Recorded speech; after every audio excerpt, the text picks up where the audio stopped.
Assalamualaikum warahmatullahi wabarakatuh. Salawat dan salam kita haturkan kepada junjungan kita Nabi besar Muhammad sallallahu alaihi wasallam. Allahumma sholli ala Muhammad. Kali ini akan dibacakan 4 kisah dialog Syekh Abdul Qadir Al-Jailani. Kisah ini diambil dari berbagai sumber kemudian dihimpun menjadi satu judul yakni 4 kisah dialog Syekh Abdul Qadir Al-Jailani yang menggetarkan hati. Berikut kisahnya. 1. Dialog dengan Malaikat Maut. Dalam ceramah di akhir bulan Rajab 546 Hijriyah di Madrasah, Syekh Abdul Qadir Jailani menuturkan, Imam Junaid Al-Baghdadi rahimahullah seringkali mengatakan, apa yang dapat kuperbuat terhadap diriku? Aku ini hanya seorang hamba dan milik majikanku. Dia telah menyerahkan dirinya kepada Allah, tidak memiliki pilihan lain selain terhadapnya dan tidak mengusiknya. Junaid telah rela dengan apapun yang ditakdirkan kepadanya. Hatinya telah menjadi baik dan nafsunya telah tenang. Dia telah mengamalkan firman Allah Azza wa Jalla, sesungguhnya pelindungku adalah Allah yang telah menurunkan Alkitab, Al-Quran, dan dia melindungi orang-orang yang saleh. Quran Surah Al-A'raf ayat 196. Pada suatu malam, aku mengingat kematian, dan aku menangis dari awal malam hingga waktu sahur tiba.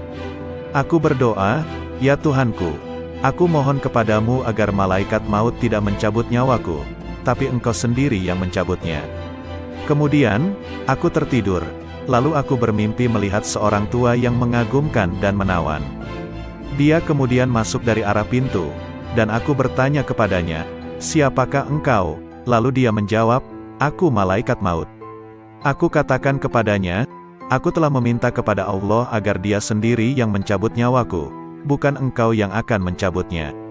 Malaikat itu balik bertanya, lalu mengapa engkau meminta hal itu, apa dosaku? Aku hanyalah hamba yang mengikuti perintah. Aku diperintahkan bersikap lemah lembut terhadap suatu kaum dan bersikap kasar kepada kaum yang lainnya. Kemudian, dia memelukku dan menangis, maka aku pun menangis bersamanya. Ahmad bin Hanbal rahimahullah berkata, betapa banyak hati yang terbakar oleh kecintaan kepada dunia, padahal di dadanya ada Al-Quran. Sementara, banyak orang saleh yang selalu bangun malam mendirikan salat malam, beramar makruf nahi munkar. Tangan mereka itu terbelenggu oleh sikap wara, sehingga meninggalkan dunia, dan keinginan mereka mencari Tuhan mereka begitu kuat. Maka, infakkan harta kalian kepada mereka itu. Sebab, di kemudian hari mereka itu akan mendapatkan kekuasaan di sisi Allah Azza wa Jalla. Dikutip dari kitab Fath Rabbani. 2. Dialog dengan Iblis. Dalam sebuah riwayat dikisahkan Syekh Abdul Qadir Jailani, seorang ulama yang sangat tinggi ilmunya, suatu malam bermunajat mendekatkan diri kepada Allah. Tiba-tiba dari sudut atas mihrab muncul cahaya yang sangat menyilaukan. Dari arah cahaya tersebut terdengar suara, wahai Abdul Qadir, aku adalah Tuhanmu. Apa yang telah aku haramkan bagimu telah aku halalkan. Syekh Abdul Qadir tertegun mendengar suara tersebut. Setelah sadar dari kekagetannya, beliau berkata dalam hati, Muhammad sallallahu alaihi wasallam adalah Nabi dan Rasulullah yang terakhir, maka tidak mungkin Allah subhanahu wa ta'ala akan mengubah syariatnya. Kemudian Abdul Qadir yakin bahwa cahaya yang datang itu bukan suara Tuhan melainkan iblis. Lalu beliau mengucapkan ta'awuz auzubillahi minasyaitonirrajim. Tiba-tiba cahaya itu terbakar sambil berkata, sudah banyak orang yang telah aku perdayai, tetapi engkau luput dari tipu dayaku ini. 3. Dialog dengan pemabuk. Kisah ini diriwayatkan dari Syekh Abdul Qadir Al-Jailani rahimahullah. Pada suatu saat, ketika Syekh Abdul Qadir bersama-sama santri-santrinya sedang berjalan melewati sebuah gang di kota Baghdad lama, tiba-tiba mereka bertemu dengan seorang pemabuk yang sedang terbaring di selokan di pinggir jalan. Pakaiannya kotor dan kumuh. Tanpa terduga, pemabuk itu menghentikan langkah rombongan Syekh Abdul Qadir Al-Jailani dan santri-santrinya. Ia memanggil-manggil Syekh Abdul Qadir Al-Jailani seraya berkata, wahai Abdul Qadir, Allah itu maha kuasa atau tidak? Sambil tersenyum ramah Syekh Abdul Qadir menjawab pertanyaan itu, tentu, Allah Maha Kuasa.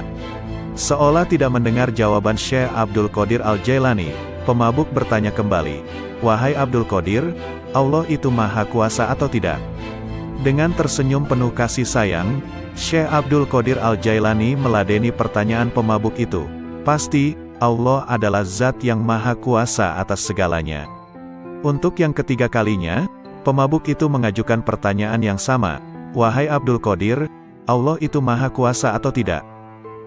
Di saat pertanyaan yang ketiga, tiba-tiba Syekh Abdul Qadir Al-Jailani menangis terseduh. Beliau bersujud kepada Allah lalu berkata, "Demi Allah wahai saudaraku, Allah itu maha kuasa, maha kuasa, maha kuasa."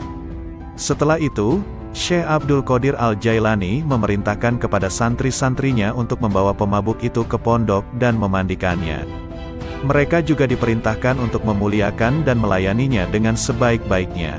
Melihat sikap dan tindakan gurunya, santri-santri itu terkejut dan penasaran. Akhirnya, mereka memberanikan diri untuk bertanya tentang rahasia di balik pertanyaan-pertanyaan pemabuk itu. Syekh Abdul Qadir Al-Jailani mendengar pertanyaan santri-santrinya dengan sabar penuh perhatian. Beliau lalu berkata, "Anak-anakku, maksud pertanyaan pertama pemabuk itu adalah, apakah Allah Maha Kuasa menerima taubatku atau tidak?" Maka aku jawab, "Tentu, Allah Maha Kuasa untuk menerima taubatmu." Sedangkan, maksud pertanyaan yang kedua adalah, apakah Allah Maha Kuasa menjadikanku berada pada kedudukanmu?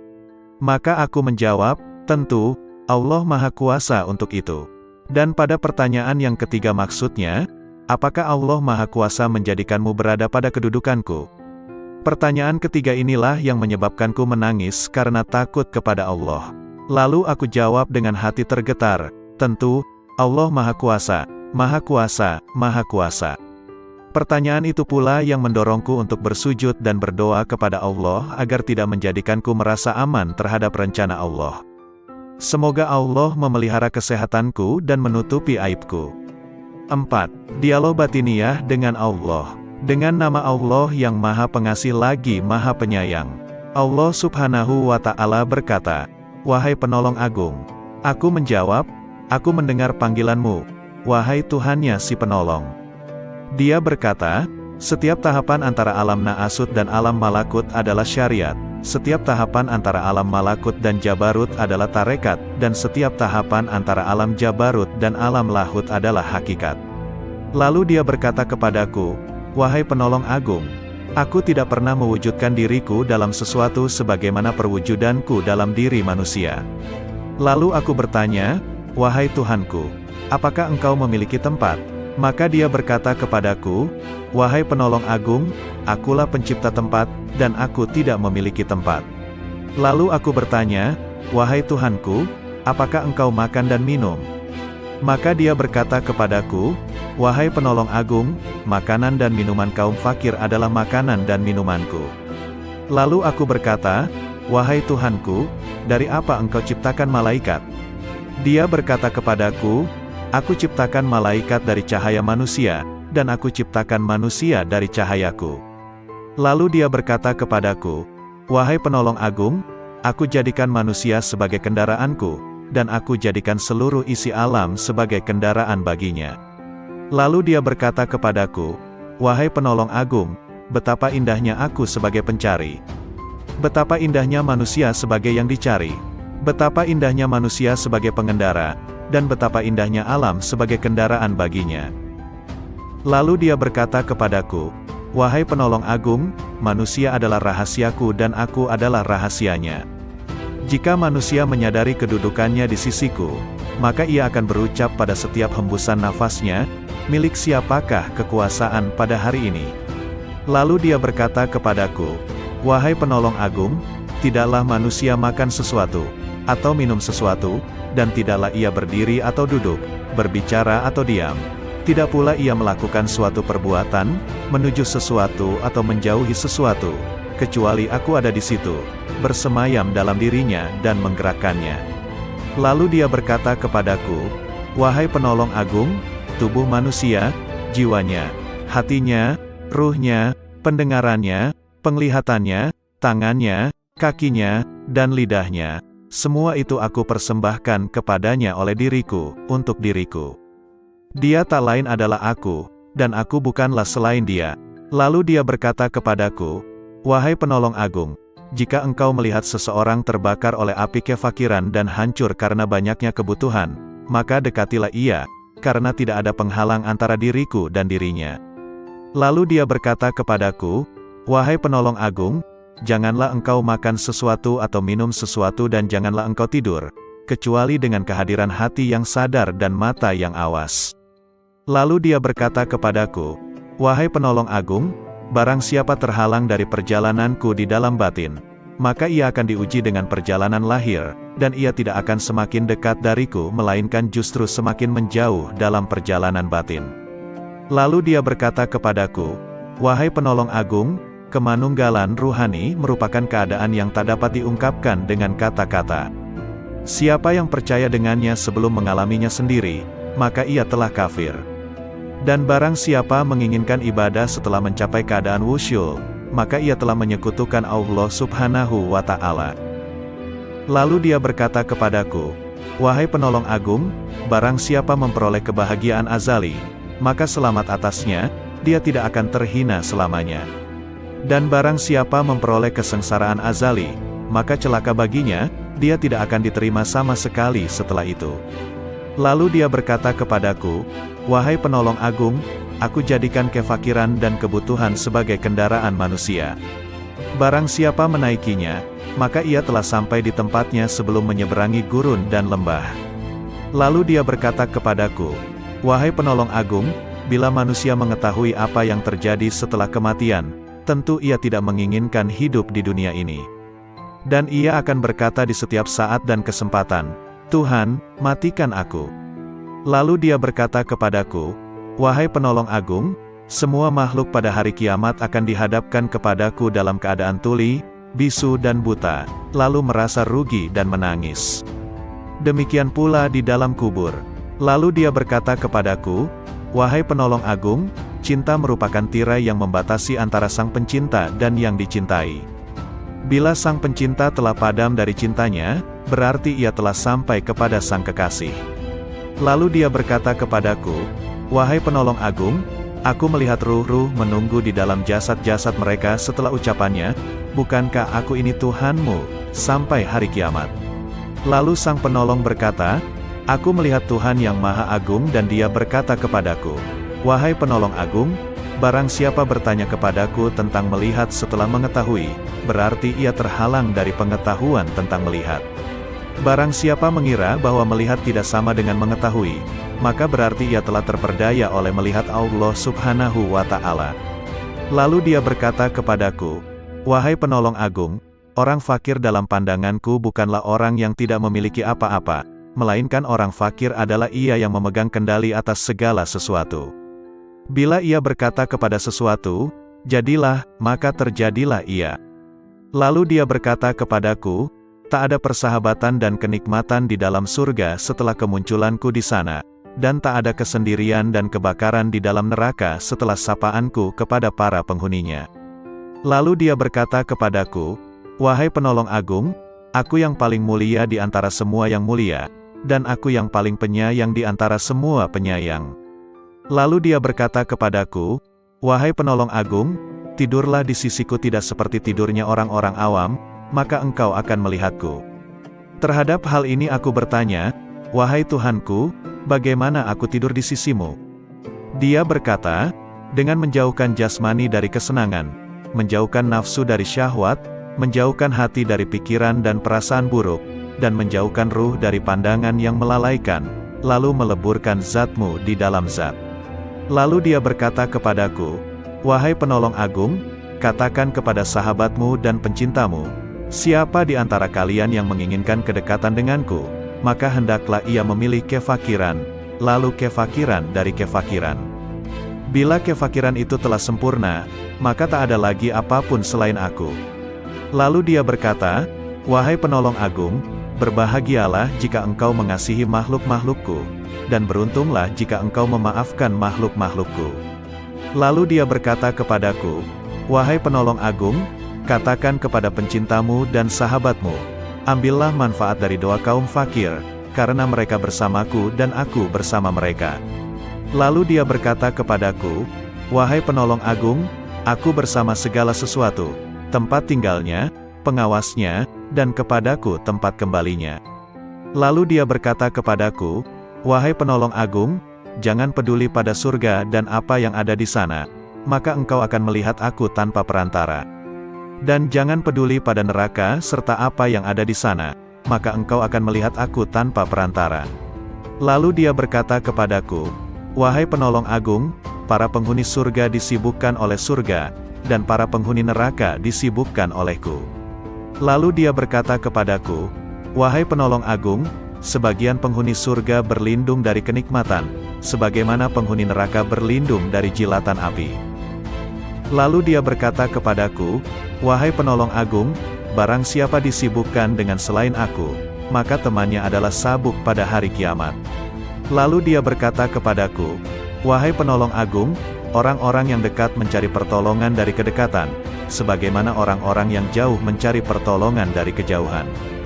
Lalu dia berkata kepadaku, wahai penolong agung, sesungguhnya aku memiliki hamba-hamba yang bukan nabi maupun rasul, yang kedudukan mereka tidak diketahui oleh siapapun dari penghuni dunia maupun penghuni akhirat, dari penghuni surga ataupun neraka, tidak juga malaikat Malik ataupun Ridwan, dan aku tidak menjadikan mereka untuk surga maupun untuk neraka, tidak untuk pahala ataupun siksa, tidak untuk bidadari, istana maupun pelayan-pelayan mudanya. Maka beruntunglah orang yang mempercayai mereka meski belum mengenal mereka. Lalu dia berkata kepadaku, wahai penolong agung, engkau adalah salah satu dari mereka. Dan di antara tanda-tanda mereka di dunia adalah tubuh-tubuh mereka terbakar karena sedikitnya makan dan minum, nafsu mereka telah hangus dari syahwat, hati mereka telah hangus dari pikiran dan perasaan buruk, ruh-ruh mereka juga telah hangus dari pandangan yang melalaikan. Mereka adalah pemilik keabadian yang terbakar oleh cahaya perjumpaan. Lalu dia berkata kepadaku, wahai penolong agung, bila seseorang yang haus datang kepadamu di hari yang amat panas, sedangkan engkau memiliki air dingin dan engkau sedang tidak membutuhkan air, jika engkau menahan air itu baginya, maka engkau adalah orang yang paling kikir. Bagaimana aku menolak mereka dari rahmatku, padahal aku telah menetapkan atas diriku, bahwa aku paling pengasih di antara yang mengasihi. Lalu dia berkata kepadaku, wahai penolong agung, tak seorang pun dari ahli maksiat yang jauh dariku, dan tak seorang pun dari ahli ketaatan yang dekat dariku. Lalu dia berkata kepadaku, wahai penolong agung, bila seseorang dekat kepadaku, maka ia adalah dari kalangan maksiat, karena ia merasa memiliki kekurangan dan penyesalan. Lalu dia berkata kepadaku, wahai penolong agung, merasa memiliki kekurangan merupakan sumber cahaya, dan mengagumi cahaya diri sendiri merupakan sumber kegelapan. Lalu dia berkata kepadaku, wahai penolong agung, ahli maksiat akan tertutupi oleh kemaksiatannya, dan ahli taat akan tertutupi oleh ketaatannya. Dan aku memiliki hamba-hamba selain mereka, yang tidak ditimpa kesedihan maksiat dan keresahan ketaatan. Lalu dia berkata kepadaku, wahai penolong agung, sampaikan kabar gembira kepada para pendosa tentang adanya keutamaan dan kemurahan, dan sampaikan berita kepada para pengagum diri sendiri tentang adanya keadilan dan pembalasan. Lalu dia berkata kepadaku, wahai penolong agung, ahli ketaatan selalu mengingat kenikmatan, dan ahli maksiat selalu mengingat yang maha pengasih. Lalu dia berkata kepadaku, wahai penolong agung, aku dekat dengan pelaku maksiat setelah ia berhenti dari kemaksiatannya, dan aku jauh dari orang yang taat setelah ia berhenti dari ketaatannya. Lalu dia berkata kepadaku, wahai penolong agung, aku menciptakan orang awam namun mereka tidak mampu memandang cahaya kebesaranku, maka aku meletakkan tirai kegelapan di antara diriku dan mereka. Dan aku menciptakan orang-orang khusus namun mereka tidak mampu mendekatiku dan mereka sebagai tirai penghalang. Lalu dia berkata kepadaku, wahai penolong agung, katakan kepada para sahabatmu, siapa di antara mereka yang ingin sampai kepadaku, maka ia harus keluar dari segala sesuatu selain aku. Lalu dia berkata kepadaku, wahai penolong agung, keluarlah dari batas dunia, maka engkau akan sampai ke akhirat. Dan keluarlah dari batas akhirat, maka engkau akan sampai kepadaku. Lalu dia berkata kepadaku, wahai penolong agung, keluarlah engkau dari raga dan jiwamu, lalu keluarlah dari hati dan ruhmu, lalu keluarlah dari hukum dan perintah, maka engkau akan sampai kepadaku. Maka aku bertanya, wahai Tuhanku, salat seperti apa yang paling dekat denganmu? Dia berkata, salat yang di dalamnya tiada apapun kecuali aku, dan orang yang melakukannya lenyap dari salatnya dan tenggelam karenanya. Lalu aku berkata, wahai Tuhanku, puasa seperti apa yang paling utama di sisimu? Dia berkata, puasa yang di dalamnya tiada apapun selain aku, dan orang yang melakukannya lenyap darinya. Lalu aku berkata, wahai Tuhanku, amal apa yang paling utama di sisimu? Dia berkata, amal yang di dalamnya tiada apapun selain aku, baik itu surga ataupun neraka, dan pelakunya lenyap darinya. Lalu aku berkata, wahai Tuhanku, tangisan seperti apa yang paling utama di sisimu? Dia berkata, tangisan orang-orang yang tertawa. Lalu aku berkata, wahai Tuhanku, tertawa seperti apa yang paling utama di sisimu? Dia berkata, tertawanya orang-orang yang menangis karena bertobat. Lalu aku berkata, wahai Tuhanku, tobat seperti apa yang paling utama di sisimu? Dia menjawab, tobatnya orang-orang yang suci. Lalu aku bertanya, wahai Tuhanku, kesucian seperti apa yang paling utama di sisimu? Dia menjawab, kesucian orang-orang yang bertobat. Lalu dia berkata kepadaku, wahai penolong agung, pencari ilmu di mataku tidak mempunyai jalan kecuali setelah ia mengakui kebodohannya, karena jika ia tidak melepaskan ilmu yang ada padanya, ia akan menjadi setan. Berkatalah sang penolong agung, aku bertemu Tuhanku subhanahu wa ta'ala dan aku bertanya kepadanya, wahai Tuhan, apa makna kerinduan? Dia menjawab, wahai penolong agung, engkau mesti merindukanku dan mengosongkan hatimu dari selain aku. Lalu dia berkata kepadaku, wahai penolong agung, jika engkau mengerti bentuk kerinduan maka engkau harus lenyap dari kerinduan, karena ia merupakan penghalang antara si perindu dan yang dirindukan. Lalu dia berkata kepadaku, wahai penolong agung, bila engkau berniat melakukan tobat, maka pertama kali engkau harus bertobat dari nafsu, lalu mengeluarkan pikiran dan perasaan buruk dari hati dengan mengusir kegelisahan dosa, maka engkau akan sampai kepadaku. Dan hendaknya engkau bersabar, karena bila tidak bersabar berarti engkau hanya bermain-main belaka. Lalu dia berkata kepadaku, wahai penolong agung, bila engkau ingin memasuki wilayahku, maka hendaknya engkau tidak berpaling kepada alam mulk, alam malakut, maupun alam jabarut. Karena alam mulk adalah setannya orang berilmu, dan malakut adalah setannya ahli makrifat, dan jabarut adalah setannya orang yang sadar. Siapa yang puas dengan salah satu dari ketiganya, maka ia akan terusir dari sisiku. Dan dia berkata kepadaku, wahai penolong agung, perjuangan spiritual adalah salah satu lautan di samudera penyaksian dan telah dipilih oleh orang-orang yang sadar. Barang siapa hendak masuk ke samudera musyahadah, maka ia harus memilih mujahadah, karena mujahadah merupakan benih dari musyahadah dan musyahadah tanpa mujahadah adalah mustahil.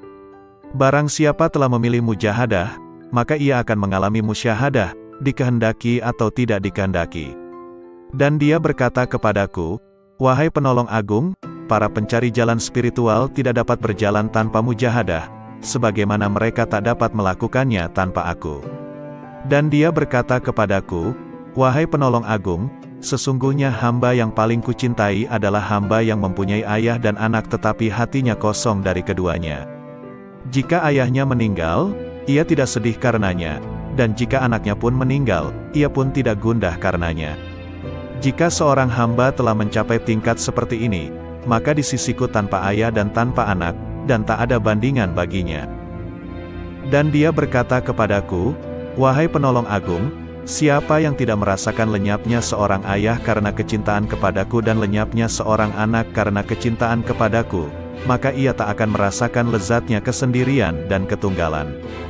Dia juga berkata kepadaku, wahai penolong agung, bila engkau ingin memandangku di setiap tempat, maka engkau harus memilih hati resah yang kosong dari selain aku. Lalu aku bertanya, Tuhanku, apa ilmunya ilmu itu?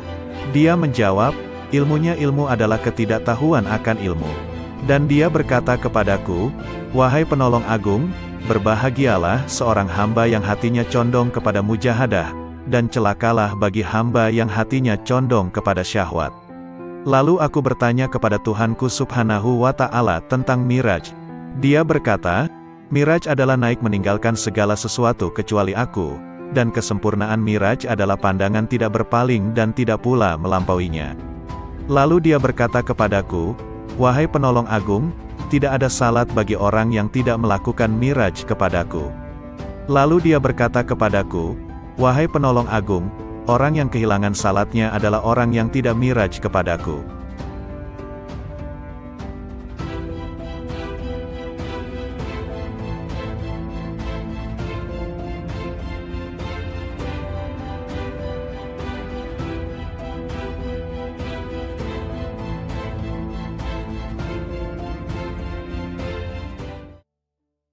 Assalamualaikum warahmatullahi wabarakatuh. Salawat dan salam kita haturkan kepada junjungan kita Nabi besar Muhammad Sallallahu Alaihi Wasallam.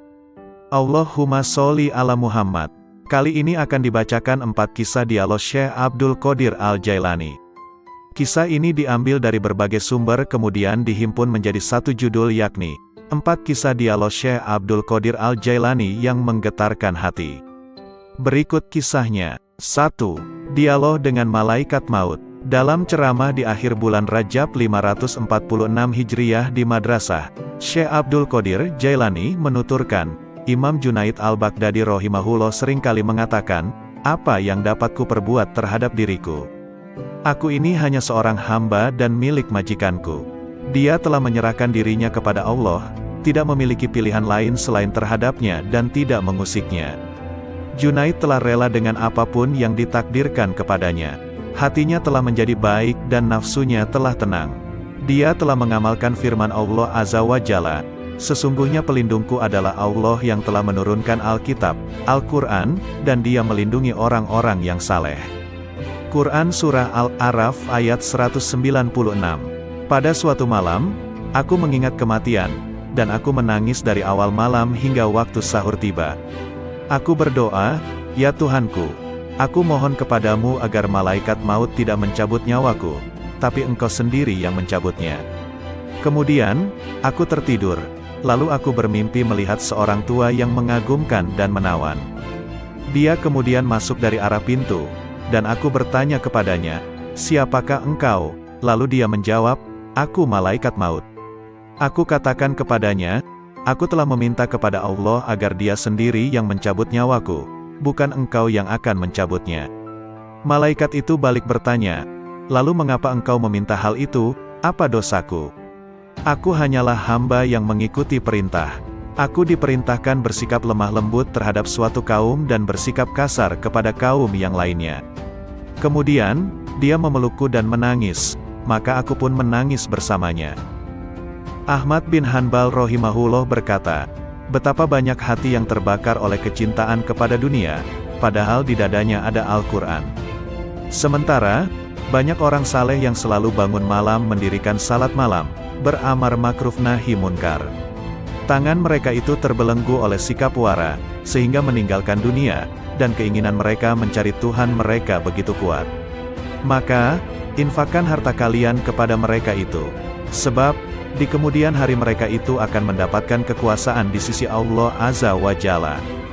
Dikutip dari kitab Fath Rabbani. 2. Dialog dengan Iblis.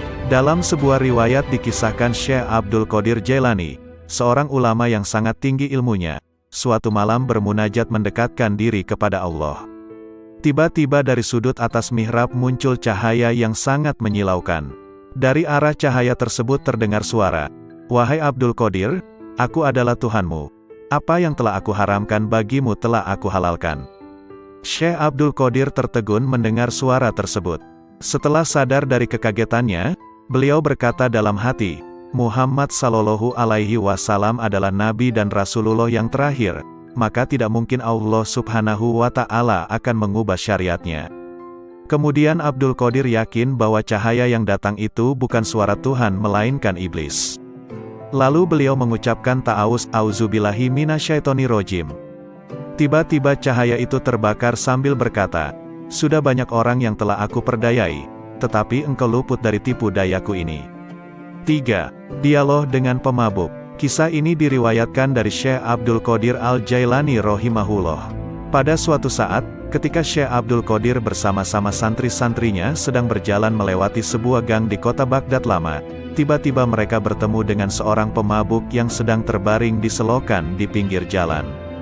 Pakaiannya kotor dan kumuh. Tanpa terduga, pemabuk itu menghentikan langkah rombongan Syekh Abdul Qadir Al-Jailani dan santri-santrinya. Ia memanggil-manggil Syekh Abdul Qadir Al-Jailani seraya berkata, "Wahai Abdul Qadir, Allah itu Maha Kuasa atau tidak?"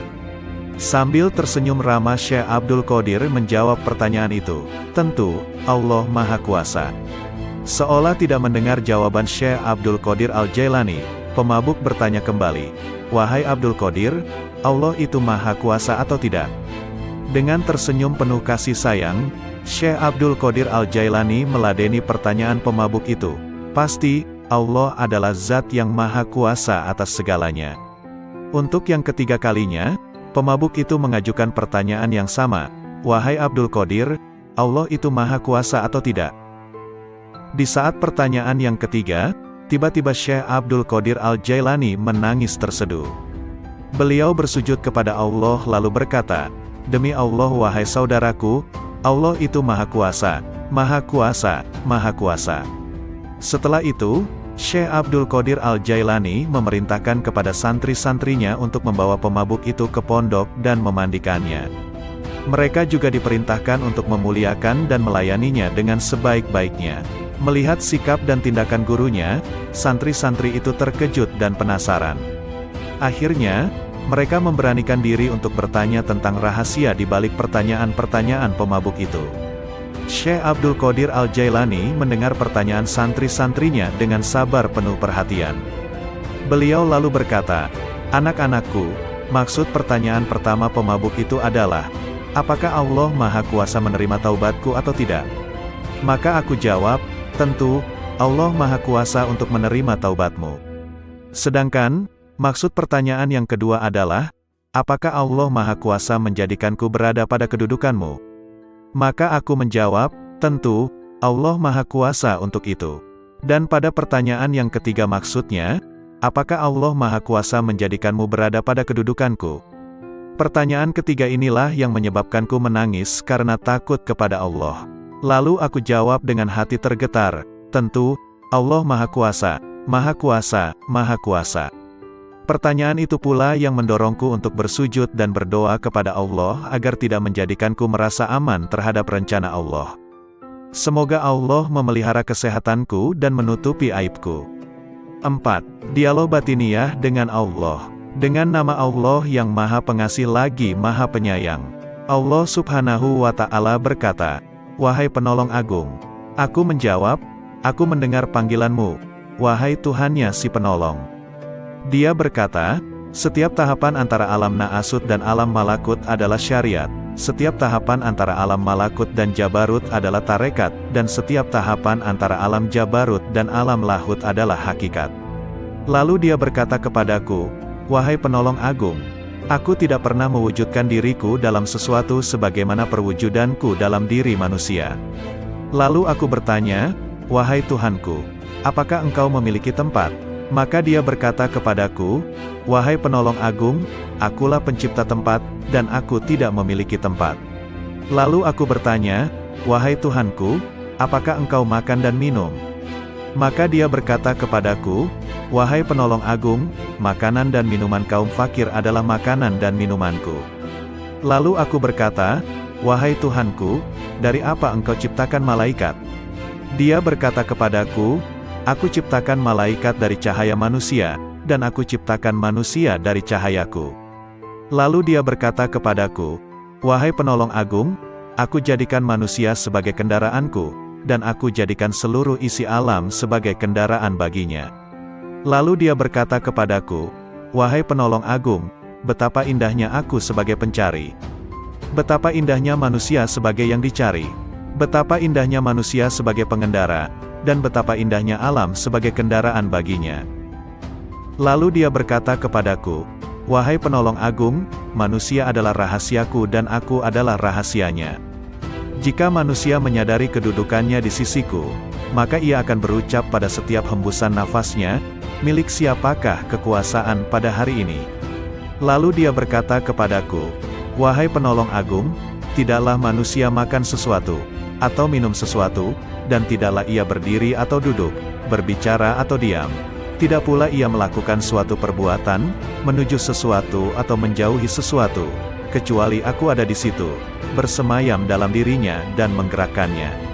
Lalu dia berkata kepadaku, wahai penolong agung, tubuh manusia, jiwanya, hatinya, ruhnya, pendengarannya, penglihatannya, tangannya, kakinya, dan lidahnya, semua itu aku persembahkan kepadanya oleh diriku, untuk diriku.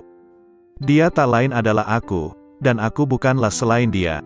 Lalu dia berkata kepadaku, wahai penolong agung, jika engkau melihat seseorang terbakar oleh api kefakiran dan hancur karena banyaknya kebutuhan, maka dekatilah ia, karena tidak ada penghalang antara diriku dan dirinya.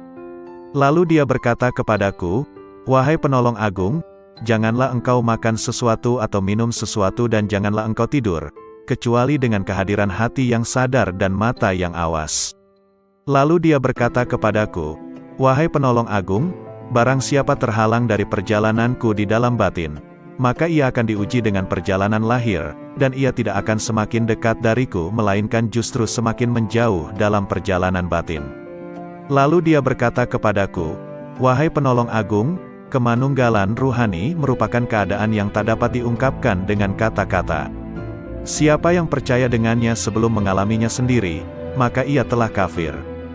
Dan barang siapa menginginkan ibadah setelah mencapai keadaan wusyul, maka ia telah menyekutukan Allah Subhanahu wa Ta'ala. Lalu dia berkata kepadaku, wahai penolong agung, barang siapa memperoleh kebahagiaan azali, maka selamat atasnya, dia tidak akan terhina selamanya. Dan barang siapa memperoleh kesengsaraan azali, maka celaka baginya, dia tidak akan diterima sama sekali setelah itu. Lalu dia berkata kepadaku, wahai penolong agung, aku jadikan kefakiran dan kebutuhan sebagai kendaraan manusia. Barang siapa menaikinya, maka ia telah sampai di tempatnya sebelum menyeberangi gurun dan lembah.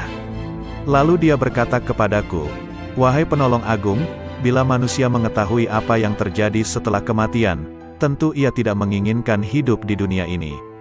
Dan ia akan berkata di setiap saat dan kesempatan, Tuhan, matikan aku. Lalu dia berkata kepadaku, wahai penolong agung, semua makhluk pada hari kiamat akan dihadapkan kepadaku dalam keadaan tuli, bisu dan buta, lalu merasa rugi dan menangis. Demikian pula di dalam kubur. Lalu dia berkata kepadaku, wahai penolong agung, cinta merupakan tirai yang membatasi antara sang pencinta dan yang dicintai. Bila sang pencinta telah padam dari cintanya, berarti ia telah sampai kepada sang kekasih. Lalu dia berkata kepadaku, wahai penolong agung, aku melihat ruh-ruh menunggu di dalam jasad-jasad mereka setelah ucapannya, bukankah aku ini Tuhanmu, sampai hari kiamat. Lalu sang penolong berkata, aku melihat Tuhan yang Maha Agung dan dia berkata kepadaku, wahai penolong agung, barang siapa bertanya kepadaku tentang melihat setelah mengetahui, berarti ia terhalang dari pengetahuan tentang melihat. Barang siapa mengira bahwa melihat tidak sama dengan mengetahui, maka berarti ia telah terperdaya oleh melihat Allah Subhanahu wa Ta'ala. Lalu dia berkata kepadaku, wahai penolong agung, orang fakir dalam pandanganku bukanlah orang yang tidak memiliki apa-apa, melainkan orang fakir adalah ia yang memegang kendali atas segala sesuatu. Bila ia berkata kepada sesuatu, jadilah, maka terjadilah ia. Lalu dia berkata kepadaku, tak ada persahabatan dan kenikmatan di dalam surga setelah kemunculanku di sana, dan tak ada kesendirian dan kebakaran di dalam neraka setelah sapaanku kepada para penghuninya. Lalu dia berkata kepadaku, wahai penolong agung, aku yang paling mulia di antara semua yang mulia, dan aku yang paling penyayang di antara semua penyayang. Lalu dia berkata kepadaku, wahai penolong agung, tidurlah di sisiku tidak seperti tidurnya orang-orang awam, maka engkau akan melihatku. Terhadap hal ini aku bertanya, wahai Tuhanku, bagaimana aku tidur di sisimu? Dia berkata, dengan menjauhkan jasmani dari kesenangan, menjauhkan nafsu dari syahwat, menjauhkan hati dari pikiran dan perasaan buruk, dan menjauhkan ruh dari pandangan yang melalaikan, lalu meleburkan zatmu di dalam zat. Lalu dia berkata kepadaku, "Wahai penolong agung, katakan kepada sahabatmu dan pencintamu, siapa di antara kalian yang menginginkan kedekatan denganku, maka hendaklah ia memilih kefakiran, lalu kefakiran dari kefakiran. Bila kefakiran itu telah sempurna, maka tak ada lagi apapun selain aku." Lalu dia berkata, "Wahai penolong agung, berbahagialah jika engkau mengasihi makhluk-makhlukku, dan beruntunglah jika engkau memaafkan makhluk-makhlukku." Lalu dia berkata kepadaku, "Wahai penolong agung, katakan kepada pencintamu dan sahabatmu, ambillah manfaat dari doa kaum fakir, karena mereka bersamaku dan aku bersama mereka." Lalu dia berkata kepadaku, "Wahai penolong agung, aku bersama segala sesuatu, tempat tinggalnya, pengawasnya, dan kepadaku tempat kembalinya." Lalu dia berkata kepadaku, "Wahai penolong agung, jangan peduli pada surga dan apa yang ada di sana, maka engkau akan melihat aku tanpa perantara. Dan jangan peduli pada neraka serta apa yang ada di sana, maka engkau akan melihat aku tanpa perantara." Lalu dia berkata kepadaku, "Wahai penolong agung, para penghuni surga disibukkan oleh surga, dan para penghuni neraka disibukkan olehku." Lalu dia berkata kepadaku, "Wahai penolong agung, sebagian penghuni surga berlindung dari kenikmatan, sebagaimana penghuni neraka berlindung dari jilatan api." Lalu dia berkata kepadaku, "Wahai penolong agung, barang siapa disibukkan dengan selain aku, maka temannya adalah sabuk pada hari kiamat." Lalu dia berkata kepadaku, "Wahai penolong agung, orang-orang yang dekat mencari pertolongan dari kedekatan, sebagaimana orang-orang yang jauh mencari pertolongan dari kejauhan." Lalu dia berkata kepadaku, "Wahai penolong agung, sesungguhnya aku memiliki hamba-hamba yang bukan nabi maupun rasul, yang kedudukan mereka tidak diketahui oleh siapapun dari penghuni dunia maupun penghuni akhirat, dari penghuni surga ataupun neraka, tidak juga malaikat Malik ataupun Ridwan, dan aku tidak menjadikan mereka untuk surga maupun untuk neraka, tidak untuk pahala ataupun siksa, tidak untuk bidadari, istana maupun pelayan-pelayan mudanya. Maka beruntunglah orang yang mempercayai mereka meski belum mengenal mereka." Lalu dia berkata kepadaku, "Wahai penolong agung, engkau adalah salah satu dari mereka.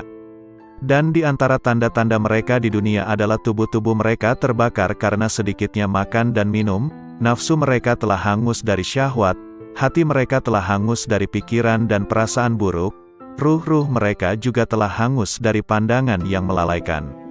Mereka adalah pemilik keabadian yang terbakar oleh cahaya perjumpaan." Lalu dia berkata kepadaku, "Wahai penolong agung, bila seseorang yang haus datang kepadamu di hari yang amat panas, sedangkan engkau memiliki air dingin dan engkau sedang tidak membutuhkan air, jika engkau menahan air itu baginya, maka engkau adalah orang yang paling kikir. Bagaimana aku menolak mereka dari rahmatku, padahal aku telah menetapkan atas diriku, bahwa aku paling pengasih di antara yang mengasihi." Lalu dia berkata kepadaku, "Wahai penolong agung, tak seorang pun dari ahli maksiat yang jauh dariku, dan tak seorang pun dari ahli ketaatan yang dekat dariku." Lalu dia berkata kepadaku, "Wahai penolong agung, bila seseorang dekat kepadaku, maka ia adalah dari kalangan maksiat, karena ia merasa memiliki kekurangan dan penyesalan." Lalu dia berkata kepadaku, "Wahai penolong agung, merasa memiliki kekurangan merupakan sumber cahaya, dan mengagumi cahaya diri sendiri merupakan sumber kegelapan." Lalu dia berkata kepadaku, "Wahai penolong agung, ahli maksiat akan tertutupi oleh kemaksiatannya, dan ahli taat akan tertutupi oleh ketaatannya. Dan aku memiliki hamba-hamba selain mereka, yang tidak ditimpa kesedihan maksiat dan keresahan ketaatan." Lalu dia berkata kepadaku, "Wahai penolong agung, sampaikan kabar gembira kepada para pendosa tentang adanya keutamaan dan kemurahan, dan sampaikan berita kepada para pengagum diri sendiri tentang adanya keadilan dan pembalasan." Lalu dia berkata kepadaku, "Wahai penolong agung, ahli ketaatan selalu mengingat kenikmatan, dan ahli maksiat selalu mengingat yang Maha Pengasih." Lalu dia berkata kepadaku, "Wahai penolong agung, Aku dekat dengan pelaku maksiat setelah ia berhenti dari kemaksiatannya, dan aku jauh dari orang yang taat setelah ia berhenti dari ketaatannya. Lalu dia berkata kepadaku, "Wahai penolong agung, aku menciptakan orang awam namun mereka tidak mampu memandang cahaya kebesaranku. Maka aku meletakkan tirai kegelapan di antara diriku dan mereka. Dan aku menciptakan orang-orang khusus namun mereka tidak mampu mendekatiku dan mereka sebagai tirai penghalang." Lalu dia berkata kepadaku, "Wahai penolong agung, katakan kepada para sahabatmu, siapa di antara mereka yang ingin sampai kepadaku, maka ia harus keluar dari segala sesuatu selain aku." Lalu dia berkata kepadaku, "Wahai penolong agung, keluarlah dari batas dunia, maka engkau akan sampai ke akhirat. Dan keluarlah dari batas akhirat, maka engkau akan sampai kepadaku." Lalu dia berkata kepadaku, "Wahai penolong agung, keluarlah engkau dari raga dan jiwamu, lalu keluarlah dari hati dan ruhmu, lalu keluarlah dari hukum dan perintah, maka engkau akan sampai kepadaku." Maka aku bertanya, "Wahai Tuhanku, salat seperti apa yang paling dekat denganmu?" Dia berkata, "Salat yang di dalamnya tiada apapun kecuali aku, dan orang yang melakukannya lenyap dari salatnya dan tenggelam karenanya." Lalu aku berkata, "Wahai Tuhanku, puasa seperti apa yang paling utama di sisimu?" Dia berkata, "Puasa yang di dalamnya tiada apapun selain aku, dan orang yang melakukannya lenyap darinya." Lalu aku berkata, "Wahai Tuhanku, amal apa yang paling utama di sisimu?" Dia berkata, "Amal yang di dalamnya tiada apapun selain aku, baik itu surga ataupun neraka, dan pelakunya lenyap darinya." Lalu aku berkata, "Wahai Tuhanku, tangisan seperti apa yang paling utama di sisimu?" Dia berkata, "Tangisan orang-orang yang tertawa." Lalu aku berkata, "Wahai Tuhanku, tertawa seperti apa yang paling utama di sisimu?" Dia berkata, "Tertawanya orang-orang yang menangis karena bertobat." Lalu aku berkata, "Wahai Tuhanku, tobat seperti apa yang paling utama di sisimu?" Dia menjawab, "Tobatnya orang-orang yang suci." Lalu aku bertanya, "Wahai Tuhanku, kesucian seperti apa yang paling utama di sisimu?" Dia menjawab, "Kesucian orang-orang yang bertobat." Lalu dia berkata kepadaku, "Wahai penolong agung, pencari ilmu di mataku tidak mempunyai jalan kecuali setelah ia mengakui kebodohannya, karena jika ia tidak melepaskan ilmu yang ada padanya, ia akan menjadi setan." Berkatalah sang penolong agung, "Aku bertemu Tuhanku subhanahu wa ta'ala dan aku bertanya kepadanya, 'Wahai Tuhan, apa makna kerinduan?' Dia menjawab, 'Wahai penolong agung, engkau mesti merindukanku dan mengosongkan hatimu dari selain aku.' Lalu dia berkata kepadaku, 'Wahai penolong agung, jika engkau mengerti bentuk kerinduan maka engkau harus lenyap dari kerinduan, karena ia merupakan penghalang antara si perindu dan yang dirindukan.' Lalu dia berkata kepadaku, 'Wahai penolong agung, bila engkau berniat melakukan tobat, maka pertama kali engkau harus bertobat dari nafsu, lalu mengeluarkan pikiran dan perasaan buruk dari hati dengan mengusir kegelisahan dosa, maka engkau akan sampai kepadaku. Dan hendaknya engkau bersabar, karena bila tidak bersabar berarti engkau hanya bermain-main belaka.' Lalu dia berkata kepadaku, 'Wahai penolong agung, bila engkau ingin memasuki wilayahku, maka hendaknya engkau tidak berpaling kepada alam mulk, alam malakut, maupun alam jabarut. Karena alam mulk adalah setannya orang berilmu, dan malakut adalah setannya ahli makrifat, dan jabarut adalah setannya orang yang sadar. Siapa yang puas dengan salah satu dari ketiganya, maka ia akan terusir dari sisiku.' Dan dia berkata kepadaku, 'Wahai penolong agung, perjuangan spiritual adalah salah satu lautan di samudera penyaksian dan telah dipilih oleh orang-orang yang sadar. Barang siapa hendak masuk ke samudera musyahadah, maka ia harus memilih mujahadah, karena mujahadah merupakan benih dari musyahadah dan musyahadah tanpa mujahadah adalah mustahil. Barang siapa telah memilih mujahadah, maka ia akan mengalami musyahadah, dikehendaki atau tidak dikehendaki.' Dan dia berkata kepadaku, 'Wahai penolong agung, para pencari jalan spiritual tidak dapat berjalan tanpa mujahadah, sebagaimana mereka tak dapat melakukannya tanpa aku.' Dan dia berkata kepadaku, 'Wahai penolong agung, Sesungguhnya hamba yang paling kucintai adalah hamba yang mempunyai ayah dan anak tetapi hatinya kosong dari keduanya. Jika ayahnya meninggal, ia tidak sedih karenanya, dan jika anaknya pun meninggal, ia pun tidak gundah karenanya. Jika seorang hamba telah mencapai tingkat seperti ini, maka di sisiku tanpa ayah dan tanpa anak, dan tak ada bandingan baginya. Dan dia berkata kepadaku, "Wahai penolong agung, siapa yang tidak merasakan lenyapnya seorang ayah karena kecintaan kepadaku dan lenyapnya seorang anak karena kecintaan kepadaku, maka ia tak akan merasakan lezatnya kesendirian dan ketunggalan." Dia juga berkata kepadaku, "Wahai penolong agung, bila engkau ingin memandangku di setiap tempat, maka engkau harus memilih hati resah yang kosong dari selain aku." Lalu aku bertanya, "Tuhanku, apa ilmunya ilmu itu?" Dia menjawab, "Ilmunya ilmu adalah ketidaktahuan akan ilmu." Dan dia berkata kepadaku, "Wahai penolong agung, berbahagialah seorang hamba yang hatinya condong kepada mujahadah, dan celakalah bagi hamba yang hatinya condong kepada syahwat." Lalu aku bertanya kepada Tuhanku Subhanahu wa Ta'ala tentang Miraj. Dia berkata, "Miraj adalah naik meninggalkan segala sesuatu kecuali aku, dan kesempurnaan Miraj adalah pandangan tidak berpaling dan tidak pula melampauinya." Lalu dia berkata kepadaku, "Wahai penolong agung, tidak ada salat bagi orang yang tidak melakukan Miraj kepadaku." Lalu dia berkata kepadaku, "Wahai penolong agung, orang yang kehilangan salatnya adalah orang yang tidak Miraj kepadaku."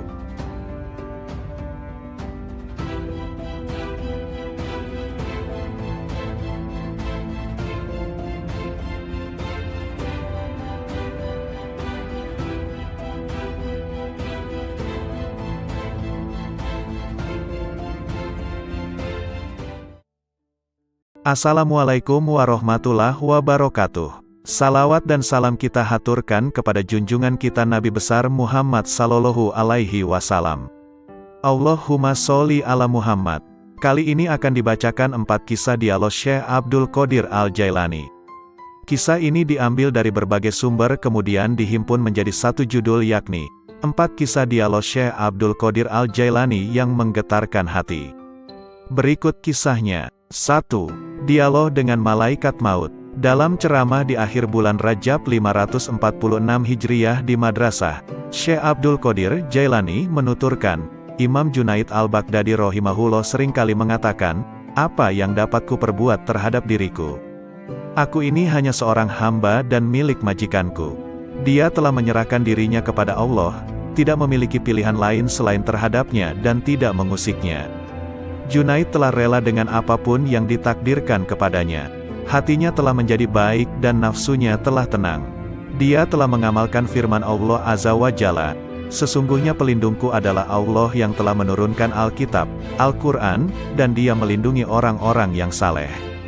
Quran Surah Al-A'raf ayat 196. Pada suatu malam, aku mengingat kematian, dan aku menangis dari awal malam hingga waktu sahur tiba. Aku berdoa, "Ya Tuhanku, aku mohon kepadamu agar malaikat maut tidak mencabut nyawaku, tapi Engkau sendiri yang mencabutnya." Kemudian, aku tertidur, lalu aku bermimpi melihat seorang tua yang mengagumkan dan menawan. Dia kemudian masuk dari arah pintu, dan aku bertanya kepadanya, "Siapakah engkau?" Lalu dia menjawab, "Aku malaikat maut." Aku katakan kepadanya, "Aku telah meminta kepada Allah agar dia sendiri yang mencabut nyawaku, bukan engkau yang akan mencabutnya." Malaikat itu balik bertanya, "Lalu mengapa engkau meminta hal itu? Apa dosaku? Aku hanyalah hamba yang mengikuti perintah. Aku diperintahkan bersikap lemah lembut terhadap suatu kaum dan bersikap kasar kepada kaum yang lainnya." Kemudian, dia memelukku dan menangis, maka aku pun menangis bersamanya. Ahmad bin Hanbal rahimahullah berkata, betapa banyak hati yang terbakar oleh kecintaan kepada dunia, padahal di dadanya ada Al-Quran. Sementara, banyak orang saleh yang selalu bangun malam mendirikan salat malam, beramar makruf nahi munkar. Tangan mereka itu terbelenggu oleh sikap wara, sehingga meninggalkan dunia, dan keinginan mereka mencari Tuhan mereka begitu kuat. Maka, infakkan harta kalian kepada mereka itu. Sebab, di kemudian hari mereka itu akan mendapatkan kekuasaan di sisi Allah Azza wa Jalla. Dikutip dari kitab Fath Rabbani. 2. Dialog dengan Iblis. Dalam sebuah riwayat dikisahkan Syekh Abdul Qadir Jailani, seorang ulama yang sangat tinggi ilmunya, suatu malam bermunajat mendekatkan diri kepada Allah. Tiba-tiba dari sudut atas mihrab muncul cahaya yang sangat menyilaukan. Dari arah cahaya tersebut terdengar suara, "Wahai Abdul Qadir, aku adalah Tuhanmu. Apa yang telah aku haramkan bagimu telah aku halalkan." Syekh Abdul Qadir tertegun mendengar suara tersebut. Setelah sadar dari kekagetannya, beliau berkata dalam hati, Muhammad Sallallahu Alaihi Wasallam adalah Nabi dan Rasulullah yang terakhir, maka tidak mungkin Allah Subhanahu wa Ta'ala akan mengubah syariatnya. Kemudian Abdul Qadir yakin bahwa cahaya yang datang itu bukan suara Tuhan melainkan iblis. Lalu beliau mengucapkan ta'awuz, auzubillahi minasyaitonirrajim. Tiba-tiba cahaya itu terbakar sambil berkata, "Sudah banyak orang yang telah aku perdayai, tetapi engkau luput dari tipu dayaku ini." 3. Dialog dengan pemabuk. Kisah ini diriwayatkan dari Syekh Abdul Qadir Al-Jailani rahimahullah. Pada suatu saat, ketika Syekh Abdul Qadir bersama-sama santri-santrinya sedang berjalan melewati sebuah gang di kota Baghdad lama, tiba-tiba mereka bertemu dengan seorang pemabuk yang sedang terbaring di selokan di pinggir jalan. Pakaiannya kotor dan kumuh. Tanpa terduga, pemabuk itu menghentikan langkah rombongan Syekh Abdul Qadir Al-Jailani dan santri-santrinya. Ia memanggil-manggil Syekh Abdul Qadir Al-Jailani seraya berkata, "Wahai Abdul Qadir, Allah itu Maha Kuasa atau tidak?" Sambil tersenyum ramah Syekh Abdul Qadir menjawab pertanyaan itu, "Tentu, Allah Maha Kuasa." Seolah tidak mendengar jawaban Syekh Abdul Qadir Al-Jailani, pemabuk bertanya kembali, "Wahai Abdul Qadir, Allah itu Maha Kuasa atau tidak?" Dengan tersenyum penuh kasih sayang, Syekh Abdul Qadir Al-Jailani meladeni pertanyaan pemabuk itu. "Pasti, Allah adalah zat yang Maha Kuasa atas segalanya." Untuk yang ketiga kalinya, pemabuk itu mengajukan pertanyaan yang sama, "Wahai Abdul Qadir, Allah itu Maha Kuasa atau tidak?" Di saat pertanyaan yang ketiga, tiba-tiba Syekh Abdul Qadir Al-Jailani menangis terseduh. Beliau bersujud kepada Allah lalu berkata, "Demi Allah wahai saudaraku, Allah itu Maha Kuasa, Maha Kuasa, Maha Kuasa." Setelah itu, Syekh Abdul Qadir Al-Jailani memerintahkan kepada santri-santrinya untuk membawa pemabuk itu ke pondok dan memandikannya. Mereka juga diperintahkan untuk memuliakan dan melayaninya dengan sebaik-baiknya. Melihat sikap dan tindakan gurunya, santri-santri itu terkejut dan penasaran. Akhirnya, mereka memberanikan diri untuk bertanya tentang rahasia di balik pertanyaan-pertanyaan pemabuk itu. Syekh Abdul Qadir Al-Jailani mendengar pertanyaan santri-santrinya dengan sabar penuh perhatian. Beliau lalu berkata, "Anak-anakku, maksud pertanyaan pertama pemabuk itu adalah, apakah Allah Maha Kuasa menerima taubatku atau tidak?" Maka aku jawab, "Tentu, Allah Maha Kuasa untuk menerima taubatmu." Sedangkan, maksud pertanyaan yang kedua adalah, apakah Allah Maha Kuasa menjadikanku berada pada kedudukanmu? Maka aku menjawab, tentu, Allah Maha Kuasa untuk itu. Dan pada pertanyaan yang ketiga maksudnya, apakah Allah Maha Kuasa menjadikanmu berada pada kedudukanku? Pertanyaan ketiga inilah yang menyebabkanku menangis karena takut kepada Allah. Lalu aku jawab dengan hati tergetar, tentu, Allah Maha Kuasa, Maha Kuasa, Maha Kuasa. Pertanyaan itu pula yang mendorongku untuk bersujud dan berdoa kepada Allah agar tidak menjadikanku merasa aman terhadap rencana Allah. Semoga Allah memelihara kesehatanku dan menutupi aibku. 4. Dialog batiniyah dengan Allah. Dengan nama Allah yang Maha Pengasih lagi Maha Penyayang. Allah Subhanahu wa Ta'ala berkata, "Wahai penolong agung."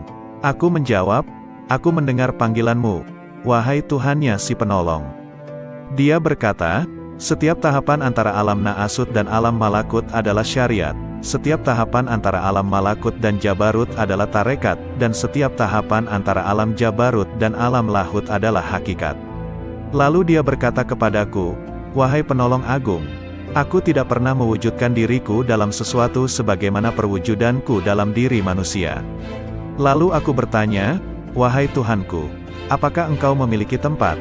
Maka dia berkata kepadaku, "Wahai penolong agung, akulah pencipta tempat, dan aku tidak memiliki tempat." Lalu aku bertanya, "Wahai Tuhanku, apakah engkau makan dan minum?" Maka dia berkata kepadaku, "Wahai penolong agung, makanan dan minuman kaum fakir adalah makanan dan minumanku." Lalu aku berkata, "Wahai Tuhanku, dari apa engkau ciptakan malaikat?" Dia berkata kepadaku, "Aku ciptakan malaikat dari cahaya manusia, dan aku ciptakan manusia dari cahayaku." Lalu dia berkata kepadaku, "Wahai penolong agung, aku jadikan manusia sebagai kendaraanku, dan aku jadikan seluruh isi alam sebagai kendaraan baginya." Lalu dia berkata kepadaku, "Wahai penolong agung, betapa indahnya aku sebagai pencari. Betapa indahnya manusia sebagai yang dicari. Betapa indahnya manusia sebagai pengendara, dan betapa indahnya alam sebagai kendaraan baginya." Lalu dia berkata kepadaku, "Wahai penolong agung, manusia adalah rahasiaku dan aku adalah rahasianya. Jika manusia menyadari kedudukannya di sisiku, maka ia akan berucap pada setiap hembusan nafasnya, 'Milik siapakah kekuasaan pada hari ini?' Lalu dia berkata kepadaku, 'Wahai penolong agung, tidaklah manusia makan sesuatu, atau minum sesuatu, dan tidaklah ia berdiri atau duduk, berbicara atau diam. Tidak pula ia melakukan suatu perbuatan, menuju sesuatu atau menjauhi sesuatu, kecuali aku ada di situ, bersemayam dalam dirinya dan menggerakkannya.' Lalu dia berkata kepadaku, 'Wahai penolong agung, tubuh manusia, jiwanya, hatinya, ruhnya, pendengarannya, penglihatannya, tangannya, kakinya, dan lidahnya, semua itu aku persembahkan kepadanya oleh diriku, untuk diriku. Dia tak lain adalah aku, dan aku bukanlah selain dia.' Lalu dia berkata kepadaku, 'Wahai penolong agung, jika engkau melihat seseorang terbakar oleh api kefakiran dan hancur karena banyaknya kebutuhan, maka dekatilah ia, karena tidak ada penghalang antara diriku dan dirinya.' Lalu dia berkata kepadaku, 'Wahai penolong agung, janganlah engkau makan sesuatu atau minum sesuatu dan janganlah engkau tidur, kecuali dengan kehadiran hati yang sadar dan mata yang awas.' Lalu dia berkata kepadaku, 'Wahai penolong agung, barang siapa terhalang dari perjalananku di dalam batin, maka ia akan diuji dengan perjalanan lahir, dan ia tidak akan semakin dekat dariku melainkan justru semakin menjauh dalam perjalanan batin.' Lalu dia berkata kepadaku, 'Wahai penolong agung, kemanunggalan ruhani merupakan keadaan yang tak dapat diungkapkan dengan kata-kata. Siapa yang percaya dengannya sebelum mengalaminya sendiri, maka ia telah kafir. Dan barang siapa menginginkan ibadah setelah mencapai keadaan wusyul, maka ia telah menyekutukan Allah Subhanahu wa Ta'ala.' Lalu dia berkata kepadaku, 'Wahai penolong agung, barang siapa memperoleh kebahagiaan azali, maka selamat atasnya, dia tidak akan terhina selamanya. Dan barang siapa memperoleh kesengsaraan azali, maka celaka baginya, dia tidak akan diterima sama sekali setelah itu.' Lalu dia berkata kepadaku, 'Wahai penolong agung, aku jadikan kefakiran dan kebutuhan sebagai kendaraan manusia. Barang siapa menaikinya, maka ia telah sampai di tempatnya sebelum menyeberangi gurun dan lembah.' Lalu dia berkata kepadaku, 'Wahai penolong agung, bila manusia mengetahui apa yang terjadi setelah kematian, tentu ia tidak menginginkan hidup di dunia ini. Dan ia akan berkata di setiap saat dan kesempatan, Tuhan, matikan aku.' Lalu dia berkata kepadaku, 'Wahai penolong agung, semua makhluk pada hari kiamat akan dihadapkan kepadaku dalam keadaan tuli, bisu dan buta, lalu merasa rugi dan menangis. Demikian pula di dalam kubur.' Lalu dia berkata kepadaku, 'Wahai penolong agung, cinta merupakan tirai yang membatasi antara sang pencinta dan yang dicintai. Bila sang pencinta telah padam dari cintanya, berarti ia telah sampai kepada sang kekasih.' Lalu dia berkata kepadaku, 'Wahai penolong agung, aku melihat ruh-ruh menunggu di dalam jasad-jasad mereka setelah ucapannya, bukankah aku ini Tuhanmu, sampai hari kiamat?' Lalu sang penolong berkata, 'Aku melihat Tuhan yang Maha Agung dan dia berkata kepadaku, Wahai penolong agung, barang siapa bertanya kepadaku tentang melihat setelah mengetahui, berarti ia terhalang dari pengetahuan tentang melihat. Barang siapa mengira bahwa melihat tidak sama dengan mengetahui, maka berarti ia telah terperdaya oleh melihat Allah Subhanahu wa Ta'ala. Lalu dia berkata kepadaku, "Wahai penolong agung, orang fakir dalam pandanganku bukanlah orang yang tidak memiliki apa-apa, melainkan orang fakir adalah ia yang memegang kendali atas segala sesuatu. Bila ia berkata kepada sesuatu, jadilah, maka terjadilah ia." Lalu dia berkata kepadaku, "Tak ada persahabatan dan kenikmatan di dalam surga setelah kemunculanku di sana, dan tak ada kesendirian dan kebakaran di dalam neraka setelah sapaanku kepada para penghuninya." Lalu dia berkata kepadaku, "Wahai penolong agung, aku yang paling mulia di antara semua yang mulia, dan aku yang paling penyayang di antara semua penyayang." Lalu dia berkata kepadaku, "Wahai penolong agung, tidurlah di sisiku tidak seperti tidurnya orang-orang awam, maka engkau akan melihatku." Terhadap hal ini aku bertanya, "Wahai Tuhanku, bagaimana aku tidur di sisimu?" Dia berkata, "Dengan menjauhkan jasmani dari kesenangan, menjauhkan nafsu dari syahwat, menjauhkan hati dari pikiran dan perasaan buruk, dan menjauhkan ruh dari pandangan yang melalaikan, lalu meleburkan zatmu di dalam zat." Lalu dia berkata kepadaku, "Wahai penolong agung, katakan kepada sahabatmu dan pencintamu, siapa di antara kalian yang menginginkan kedekatan denganku, maka hendaklah ia memilih kefakiran, lalu kefakiran dari kefakiran. Bila kefakiran itu telah sempurna, maka tak ada lagi apapun selain aku." Lalu dia berkata, "Wahai penolong agung, berbahagialah jika engkau mengasihi makhluk-makhlukku, dan beruntunglah jika engkau memaafkan makhluk-makhlukku." Lalu dia berkata kepadaku, "Wahai penolong agung, katakan kepada pencintamu dan sahabatmu, ambillah manfaat dari doa kaum fakir, karena mereka bersamaku dan aku bersama mereka." Lalu dia berkata kepadaku, "Wahai penolong agung, aku bersama segala sesuatu, tempat tinggalnya, pengawasnya, dan kepadaku tempat kembalinya." Lalu dia berkata kepadaku, "Wahai penolong agung, jangan peduli pada surga dan apa yang ada di sana, maka engkau akan melihat aku tanpa perantara. Dan jangan peduli pada neraka serta apa yang ada di sana, maka engkau akan melihat aku tanpa perantara." Lalu dia berkata kepadaku, "Wahai penolong agung, para penghuni surga disibukkan oleh surga, dan para penghuni neraka disibukkan olehku." Lalu dia berkata kepadaku, "Wahai penolong agung, sebagian penghuni surga berlindung dari kenikmatan, sebagaimana penghuni neraka berlindung dari jilatan api." Lalu dia berkata kepadaku, "Wahai penolong agung, barang siapa disibukkan dengan selain aku, maka temannya adalah sabuk pada hari kiamat." Lalu dia berkata kepadaku, "Wahai penolong agung, orang-orang yang dekat mencari pertolongan dari kedekatan, sebagaimana orang-orang yang jauh mencari pertolongan dari kejauhan." Lalu dia berkata kepadaku, "Wahai penolong agung, sesungguhnya aku memiliki hamba-hamba yang bukan nabi maupun rasul, yang kedudukan mereka tidak diketahui oleh siapapun dari penghuni dunia maupun penghuni akhirat, dari penghuni surga ataupun neraka, tidak juga malaikat Malik ataupun Ridwan, dan aku tidak menjadikan mereka untuk surga maupun untuk neraka, tidak untuk pahala ataupun siksa, tidak untuk bidadari, istana maupun pelayan-pelayan mudanya.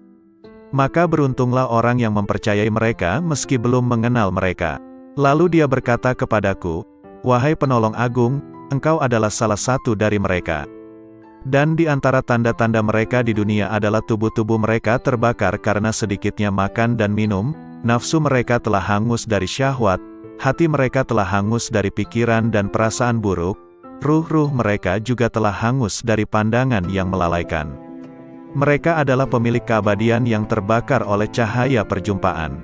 Lalu dia berkata kepadaku, "Wahai penolong agung, bila seseorang yang haus datang kepadamu di hari yang amat panas, sedangkan engkau memiliki air dingin dan engkau sedang tidak membutuhkan air, jika engkau menahan air itu baginya, maka engkau adalah orang yang paling kikir. Bagaimana aku menolak mereka dari rahmatku, padahal aku telah menetapkan atas diriku, bahwa aku paling pengasih di antara yang mengasihi." Lalu dia berkata kepadaku, "Wahai penolong agung, tak seorang pun dari ahli maksiat yang jauh dariku, dan tak seorang pun dari ahli ketaatan yang dekat dariku." Lalu dia berkata kepadaku, "Wahai penolong agung, bila seseorang dekat kepadaku, maka ia adalah dari kalangan maksiat, karena ia merasa memiliki kekurangan dan penyesalan. Lalu dia berkata kepadaku, "Wahai penolong agung, merasa memiliki kekurangan merupakan sumber cahaya, dan mengagumi cahaya diri sendiri merupakan sumber kegelapan." Lalu dia berkata kepadaku, "Wahai penolong agung, ahli maksiat akan tertutupi oleh kemaksiatannya, dan ahli taat akan tertutupi oleh ketaatannya. Dan aku memiliki hamba-hamba selain mereka, yang tidak ditimpa kesedihan maksiat dan keresahan ketaatan." Lalu dia berkata kepadaku, "Wahai penolong agung, sampaikan kabar gembira kepada para pendosa tentang adanya keutamaan dan kemurahan, dan sampaikan berita kepada para pengagum diri sendiri tentang adanya keadilan dan pembalasan." Lalu dia berkata kepadaku, "Wahai penolong agung, ahli ketaatan selalu mengingat kenikmatan, dan ahli maksiat selalu mengingat yang Maha Pengasih." Lalu dia berkata kepadaku, "Wahai penolong agung, aku dekat dengan pelaku maksiat setelah ia berhenti dari kemaksiatannya, dan aku jauh dari orang yang taat setelah ia berhenti dari ketaatannya." Lalu dia berkata kepadaku, "Wahai penolong agung, aku menciptakan orang awam namun mereka tidak mampu memandang cahaya kebesaranku, maka aku meletakkan tirai kegelapan di antara diriku dan mereka. Dan aku menciptakan orang-orang khusus namun mereka tidak mampu mendekatiku dan mereka sebagai tirai penghalang." Lalu dia berkata kepadaku, "Wahai penolong agung, katakan kepada para sahabatmu, siapa di antara mereka yang ingin sampai kepadaku, maka ia harus keluar dari segala sesuatu selain aku." Lalu dia berkata kepadaku, "Wahai penolong agung, keluarlah dari batas dunia, maka engkau akan sampai ke akhirat. Dan keluarlah dari batas akhirat, maka engkau akan sampai kepadaku." Lalu dia berkata kepadaku, "Wahai penolong agung, keluarlah engkau dari raga dan jiwamu, lalu keluarlah dari hati dan ruhmu, lalu keluarlah dari hukum dan perintah, maka engkau akan sampai kepadaku." Maka aku bertanya, "Wahai Tuhanku, salat seperti apa yang paling dekat denganmu?" Dia berkata, "Salat yang di dalamnya tiada apapun kecuali aku, dan orang yang melakukannya lenyap dari salatnya dan tenggelam karenanya."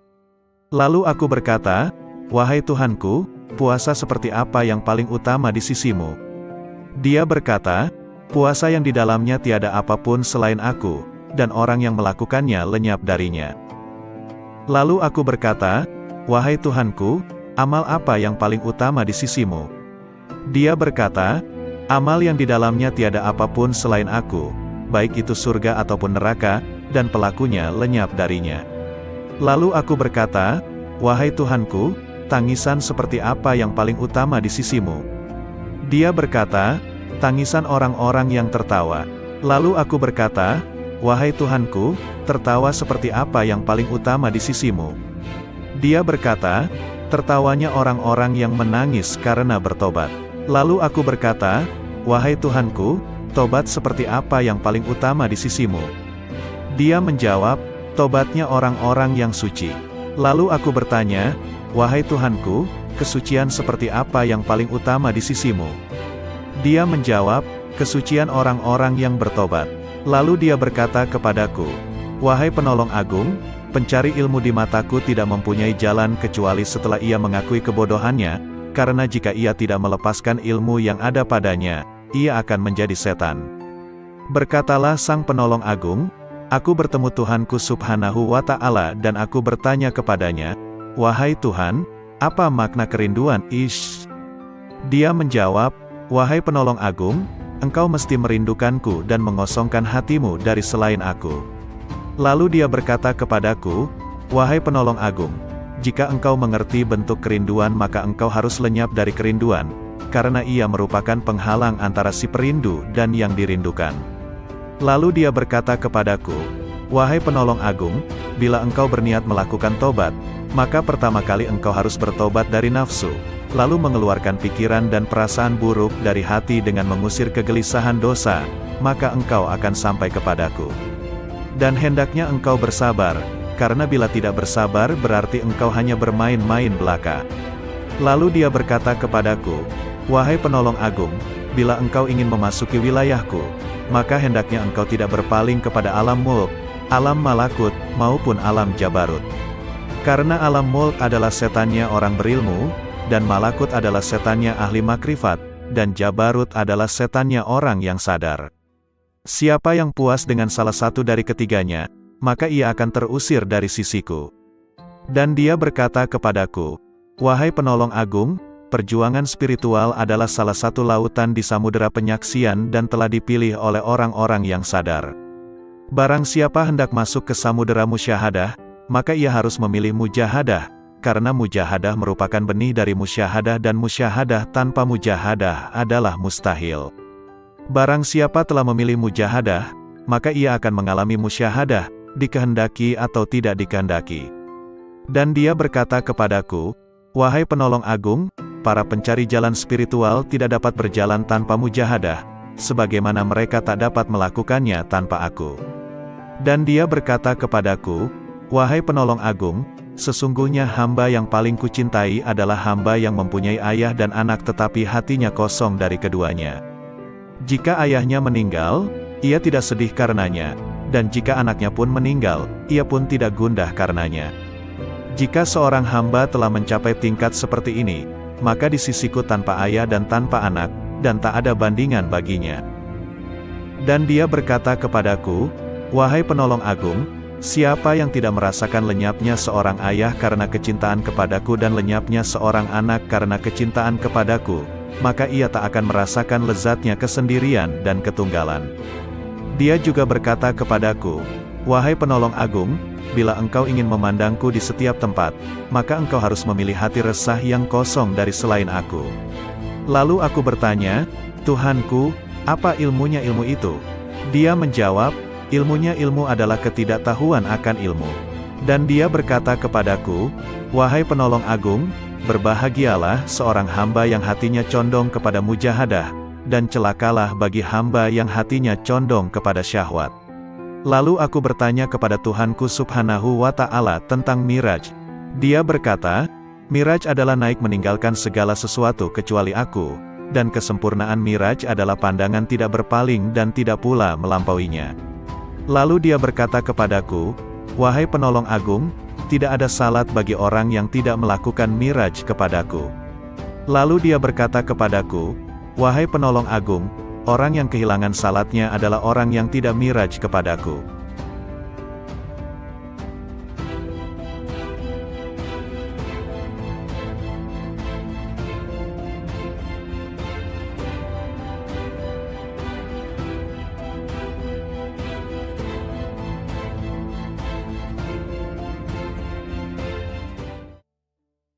Assalamualaikum warahmatullahi wabarakatuh. Salawat dan salam kita haturkan kepada junjungan kita Nabi besar Muhammad sallallahu alaihi wasallam. Allahumma sholli ala Muhammad. Kali ini akan dibacakan 4 kisah dialog Syekh Abdul Qadir Al-Jailani. Kisah ini diambil dari berbagai sumber kemudian dihimpun menjadi satu judul yakni 4 kisah dialog Syekh Abdul Qadir Al-Jailani yang menggetarkan hati. Berikut kisahnya. 1. Dialog dengan malaikat maut. Dalam ceramah di akhir bulan Rajab